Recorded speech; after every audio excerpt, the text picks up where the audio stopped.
অর্থাৎ আল্লাহ এবং আল্লাহ রসুল যা বলছেন, যেমন করে বলছেন, তিল পরিমাণ বেশ কম আমার মুরিদ হইলে করবা না। সুন্নতের খেলাফ যার ভিতরে দেখো, সে যত বড় পীর হোক, আলেম হোক, মৌলবী হোক, মৌলানা সাহেব হোক, মুফতি হোক, সুন্নতের খেলাফ যার ভিতরে দেখবা আমার মুরিদ হলে তার সঙ্গ নিও না। কারণ ইচ্ছা করে যে নাকি সুন্নতের খেলাফ করে, মান রাগবান সুন্নতি মুতাআম্মিদান ফালাইসা মিন্নি, মান তারাকা সুন্নতি ফালাইসা মিন্নি, এরকম আছে। ইচ্ছা করে যে ব্যক্তি সুন্নতের খেলাফ করে, আমি তার নবী রইলাম না, সে আমার উম্মত রইল না। ছো ফালাইয়া যত বড় বাড়ি মানুষ হই, এই হাদিস সহি কিনা কন? ইচ্ছা করে সুন্নতে তরক করে, ওর মধ্যে আমি নাই। বলে আপনি সুন্নত তরক করেন কিনা? আমি চেষ্টা করি যাতে তরক না হয়। আপনারা চেষ্টা করবেন, জান গেল একটা সুন্নত ছাড়বেন, এমনকি মোস্তাহাবরেও মানে যত দূর পারেন মোস্তাহাব সঙ্গে সঙ্গে পালন করে চলবেন। আর যে মানুষের সাথে খামাখা গাল গপ্প না করে জিকির করো, মনে মনে জিকির করো, আল্লাহ আল্লাহ জিকির করতে থাকো। গল্প করে সময় করে নষ্ট করে কাঁদো, সবাই গল্প করে, তুমি গল্প শোনো, না থাকলে তাহলে বেজার হয়ে থাকো, কথা করো না, জিকির করতে থাকো। জিকিরেতে খোদা খুশি মনে রেখো, দরুদে হয় মুস্তাফা, আপে আল্লাহ ভেজে তো দরুদ আর ভিজে সব ফেরেশতা।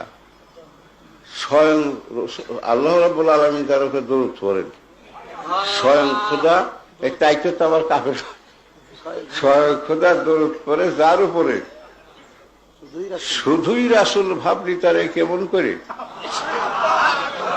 যার প্রকাশে, যার বিকাশে খোদার প্রকাশ, সে সেই জনা ভাবলি রসুল, তাই তো মনের ঠক গেল না। ওই মশলা পরে পিছলে গেলি জীবন ভরে, স্বয়ং খোদা দরুদ পড়ে যার উপরে। এই তো খ্যাপে কথা, রসুল কমো না কি কমো? খুব ভারী একজন মুফতি সাহেব প্রশ্ন করে পাঠাইছে, উনি যে লিখলেন শুধুই রসুল ভাবলি তারে। আমি কিন্তু এই কথা বলি নাই যে শুধু রসুল ভাবলি তারে কেমন করে, আমি কি তাই লিখছি? শুধুই রসুল, ওই মিয়া একটা রশ্মি তারের মধ্যেই তো সব।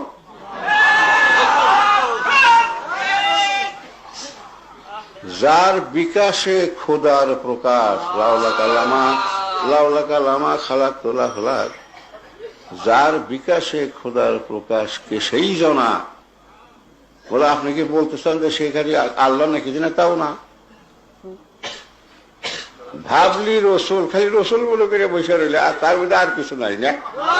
এই যে আমার কবিতার অর্থটা আমি বুঝিয়ে দিই, তার মধ্যে আর কিছু নাই, রসুল মনে করে বসে রইলে।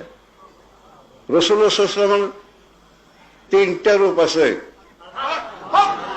তার এক রূপে তুমি তারে চিনলে, ওইটার নাম হলো রসুল। একটা হলো বাসারি রূপ, আরেকটা হলো মালাকি রূপ, আরেকটা হলো হাক্কি রূপ।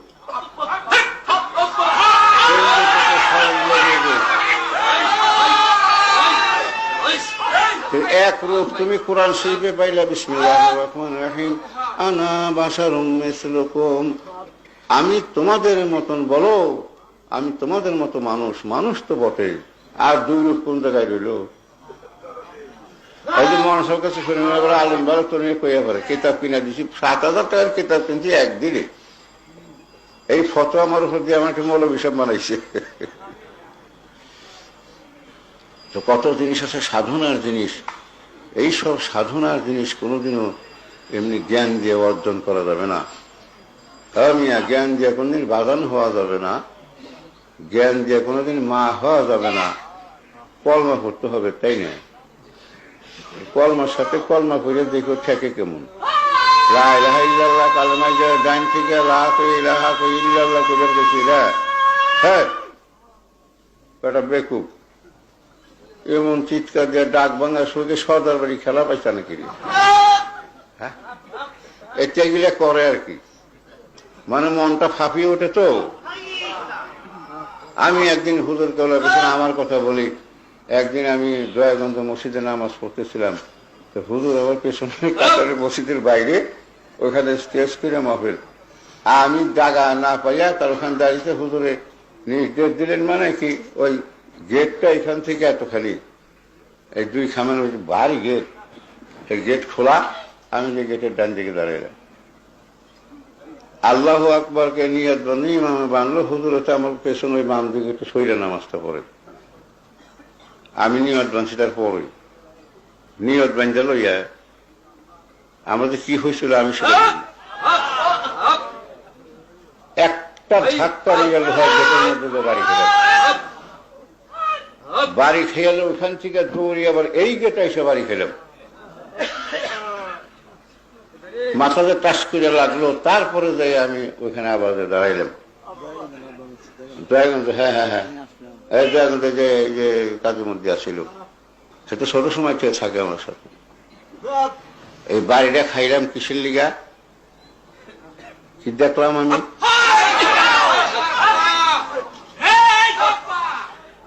মোরশেদের রূপালী পর্দায় নীরব মানুষ খেলা করে। আমি গজলের কিতাবে লিখছি, এমন বহুত উচ্চাঙ্গের কথা আমি গজলের মধ্যে আটকাই দিচ্ছি। মোরশেদের রূপালী পর্দায় নীরব মানুষ খেলা করে, এই একটা কথা যদি কেউ বুঝতে পারো 12 বছর হয়ে, তার কিছু আর লাগে না। 10 দিকে তার মুখ দেখা যায়,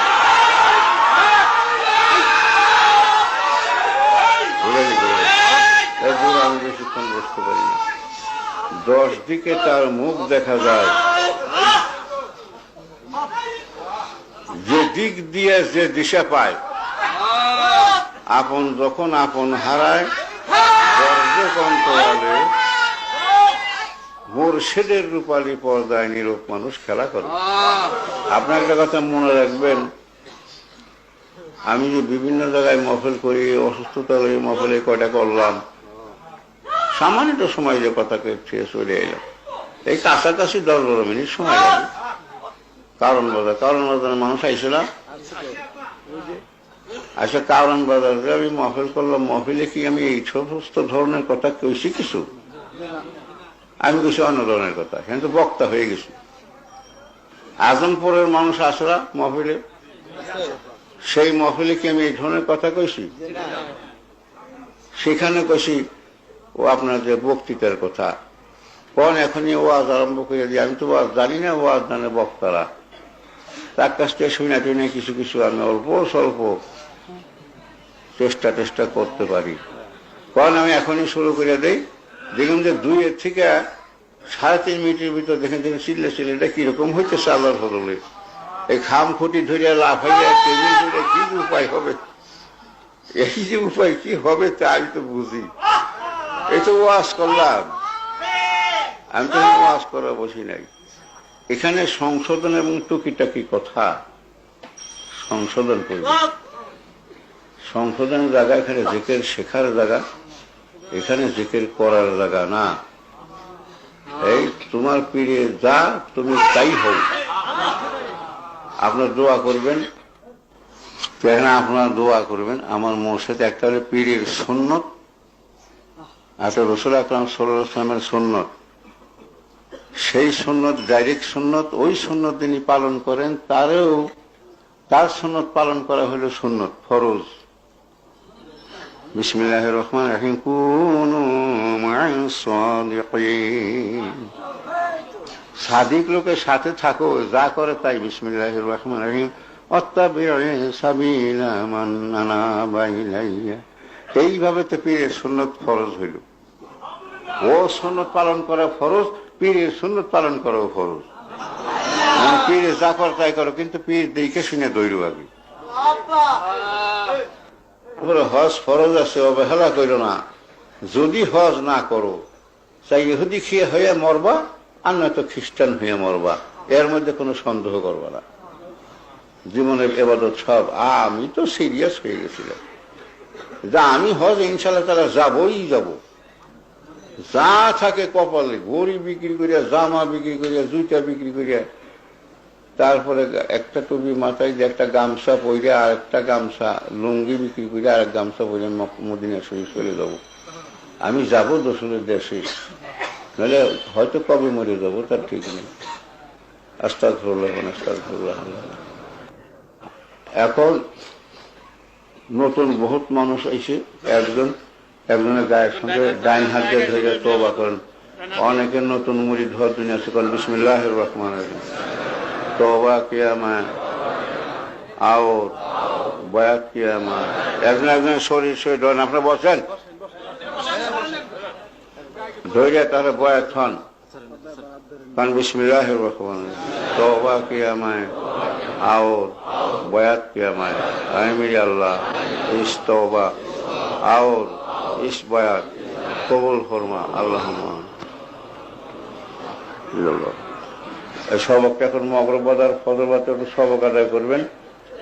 সুবহানাল্লাহ, আলহামদুলিল্লাহ, আল্লাহু আকবার 100 লা ইলাহা ইল্লাল্লাহ 508 বছর দরুদ করবেন। এই সবকটা একজন বাতে দেন। আমার সঙ্গে কেউ উঠবোস করবেন না, আমি ইনশাআল্লাহ তাআলা শিগগিরই আসতেছি। হালকা হয় নাই, জিকির হয় নাই। এই পীরের হুকুমের মধ্যে হলো মারফত। যা কয় তাই করবা, যেমন করে কয় তেমন করে করে। করি দেখো, বলে আপনি করছেন না, আল্লাহর ফজল আমি করছি। আল্লাহ পাক আমার সুখ একেবারে ঢাইলা দিচ্ছেন। আখিরাতের কথা কইতে মানে দুনিয়ায় মেরাই সুখ আল্লাহর ফজল করেছে। এখন এই সবকটা লা ইলাহা ইল্লাল্লাহ সবকটা বাতিয়ে দেয়। কিন্তু আসল কথা হইল, আল্লাহ রাব্বুল আলামিন যেদিন ধরবেন, আপনাদের কাতারের মধ্যে যদি ফাঁক থাকে, দুই প্রকারের হাদিস শরীফ পাইছি আমি। শয়তান তার মধ্যে বেলকি খেলায়, এই এক প্রকার হাদিস পাইছি। একটা হলো যে শয়তান ওই তার ভিতরে যে বেলকি খেলা, একটা হলো শয়তান বকরির মতো হইয়া, বকরির সার মতো দুজনের ভিতরে যায় আর আসে। কাজে নমাজে তার মনোযোগ হয় না, নমাজ শুদ্ধ হয় না। লাগাইবেন মানে ঘেসে ঘেসে দাঁড়াইতে হবে। হুজুর যখন ঘেসে খাইবার গেছে, মহানা সাহেব সাইড এসে খারিয়েছে, তারা ঘেসে একেবারে ঠেইলা নিয়ে মমিরা উঠাইল। আমার উঠেছিল তো মক্কা শরীফের ঘরের সামনে, আল্লাহর ঘরে দক্ষিণ দিকে নামাজ পড়ি। এক বিরাট মানুষ আমার চেয়ে উঠে, সুন্দর ফর্সা, খুব ঢকঢিলের পুরুষ, আইসা আমার এক ধাক্কা দিয়ে আমার দাঁড়িয়ে বসছে, উল্টি আবার দূর দিল। আমি হাইটেই গেলাম। আমি থেকে আপনি করেন দিয়ে আবার